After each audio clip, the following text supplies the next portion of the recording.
ગુજરાત 18 લાઈવમાં આપનું સ્વાગત છે। સાવલી તાલુકાની 26 ગ્રામ પંચાયતમાં ડેપ્યુટી સરપંચની ચૂંટણી યોજાઈ હતી। તાજેતરમાં સ્થાનિક સ્વરાજ્યની ગ્રામ પંચાયતના વોર્ડ સભ્ય અને સરપંચની ચૂંટણીઓ યોજાઈ હતી। વડોદરા જિલ્લાના સાવલી તાલુકાની 80 ગ્રામ પંચાયત પૈકી 29 ગ્રામ પંચાયતના વોર્ડ સભ્ય અને સરપંચની ચૂંટણી થઈ હતી। 3 ગ્રામ પંચાયત બિનહરીફ થઈ હતી અને આજે તાલુકા ચૂંટણી અધિકારીએ નિયુક્ત કરેલ પ્રતિનિધિઓની અધ્યક્ષતામાં 26 ગ્રામ પંચાયતના ડેપ્યુટી સરપંચની ચૂંટણીઓ યોજાઈ હતી, જેમાં તાલુકાના ગુઠડા ગામે આસિફભાઈ બુખારી બિનહરીફ જાહેર કરાયા હતા, જ્યારે ટુંડાવ ગામે અજીત ભાલાવત અને પ્રતાપનગરમાં શિલ્પાબેન શર્મા અને પિલોલ ગ્રામ પંચાયતમાં ગૌતમભાઈ પરમાર ડેપ્યુટી સરપંચ જાહેર કરાયા હતા। આમ સાવલી તાલુકાની ગ્રામ પંચાયતની ચૂંટણી પ્રક્રિયા પૂર્ણ થઈ હતી, જ્યારે ટુંડાવ ગામે 7 મતથી વિજેતા વકીલ અજીત ભાલાવતે ગામના વિકાસ માટે સરપંચ અને સભ્યો સાથે મળીને ગામના વિકાસ માટે પ્રયત્નશીલ રહીશુના આશાવાદ વ્યક્ત કર્યો હતો।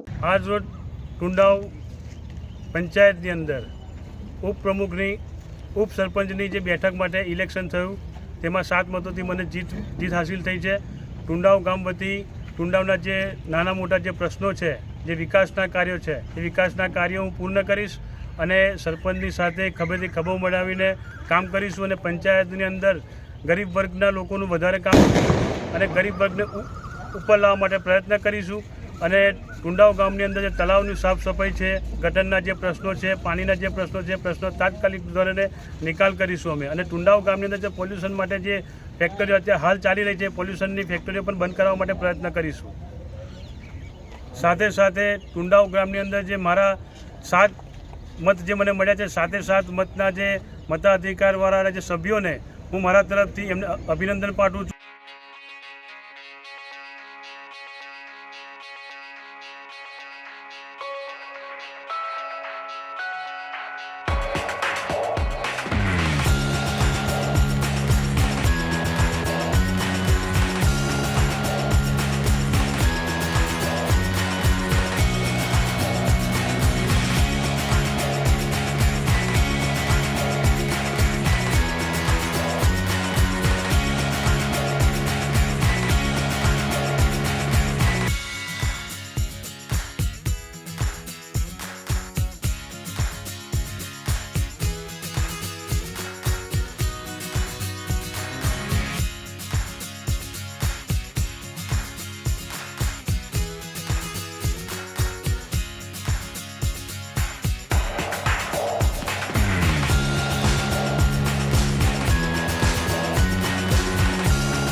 Thank you.